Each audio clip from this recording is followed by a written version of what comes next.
চারদিকে যুদ্ধের দামামা। ইরান যেন ঠিক আদা জল খেয়েই নেমেছে। এবার ইসরায়েলের পতন হবে যেন ইরানেরই হাতে।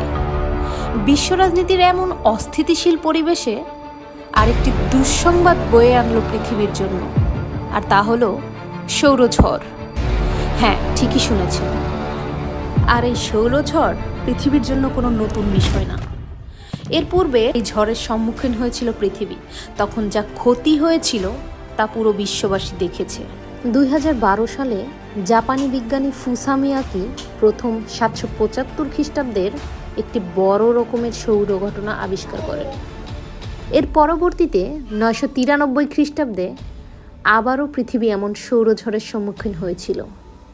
আচ্ছা, চলুন আমরা এবার জেনে নেই মিয়াকি ইভেন্টটা আসলে কি। মিয়াকি ইভেন্ট হলো এমন একটি ঘটনা যেখানে সূর্য থেকে ভয়ঙ্কর রশ্মি বেরিয়ে পৃথিবীতে এসে পড়ে। এতে গাছের গাঠনিক বলয়ে হঠাৎ করে কার্বন 14 এর মাত্রা বেড়ে যায়, যেটা বিজ্ঞানীরা পরিমাপ করে টের পান। এ ধরনের ঘটনা খুব কম ঘটে, কিন্তু ঘটলে এটি স্যাটেলাইট, ইলেকট্রিক ডিভাইস ও কমিউনিকেশন সিস্টেমের ক্ষতি করতে পারে। তাই এটা নিয়ে বিজ্ঞানীরা খুব সতর্কভাবে গবেষণা করছেন। মোট কথা বলা যেতে পারে মিয়াকি ইভেন্ট হলো সূর্যের এক ধরনের তীব্র বিস্ফোরণ, যা পৃথিবীর প্রযুক্তির জন্য ভয়ানক বিপর্যয় নিয়ে আসতে পারে। আসুন আরেকটু গভীরে যাই। আমরা যে বললাম কার্বন 14, এটা আসলে কি? এটা আমাদের প্রাণীর অস্তিত্ব রক্ষার্থে কী বা কাজ করে, কিভাবেই বা করে? কার্বন 14 আমাদের প্রাচীন ইতিহাস জানতে সাহায্য করে।